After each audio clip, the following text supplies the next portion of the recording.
Election ఏర్పడి 20 సంవత్సరాలైనా ఏం జరుగుతుంది? కేంద్రంలో ఉన్న మోడీ ప్రభుత్వం వచ్చిన తర్వాత గత 2-3 ఏళ్ళుగా చూసుకుంటే గనక ఇది ఒక పథకంగా పెట్టాలా, ఒక రెగ్యులర్ సేవగా అందించాలా?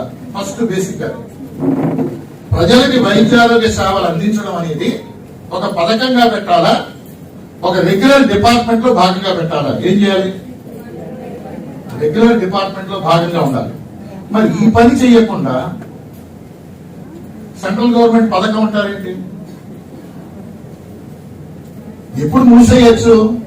ఈ దేశంలో ఉన్న ప్రజలందరూ పూర్తి ఆరోగ్యంతో ఉన్నారు, ఇంకా వైద్యారోగ్య సేవతోటి అవసరం లేదు, ఇంకా ప్రజలకు ఏ డోకా లేదు అనుకున్నప్పుడు సంగతి ఆలోచించవచ్చు.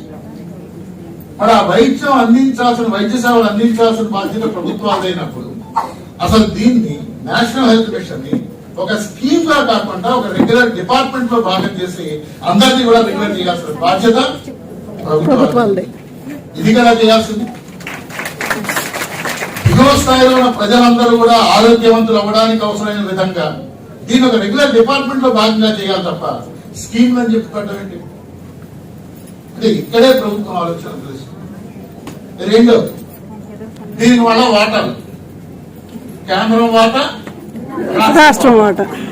నాకు ఇచ్చి 10,000 ఎందుకు రావట్లేదు? కేంద్రం నుంచి నిధులు రాలేదు. మరి కేంద్రం నుంచి నిధులు రాలేదని చెప్పి ఇక్కడ పనిచేయడం ఈ నెల రెస్ట్ తీసుకుంటారా? ఆశాన్ని ఒక్క గంట కూడా రెస్ట్ పని మాత్రం ఫుల్ గా చేయాలి. కేంద్రం ఇస్తే తీసుకోవాలి, లేకపోతే లేదు. ఇది ఇవాళ అంటే ప్రజల అందరికీ ఆరోగ్యాన్ని మెరుగుపరచడానికి అవసరమైన బడ్జెట్ కేటాయింపులోనే లోపం, కేటాయించిన డబ్బులు కూడా రాష్ట్రాలకు ఇవ్వకపోవడం రెండో లోపం. అంటే మన స్కీమ్స్ మనకి ఉదాహరణకు ఆశాలు అందరూ ఉన్నారు, 10,000 ఉన్న జీతం 20,000 చేయాలనుకున్నాం, 20,000 చేయాలనుకున్నాం.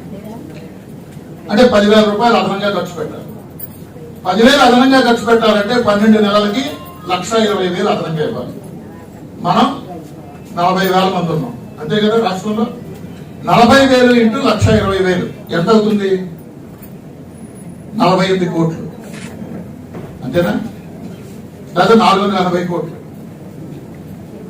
ఓ 400-500 కోట్లు మనకి ఇవ్వడానికి మోడీ దగ్గర లేవు. ఆదానీలు అంబానీలకు ఇవ్వడానికి 15 లక్షల కోట్లు ఉన్నాయి. మనకి ఇవ్వడానికి 400 కోట్లు లేవు.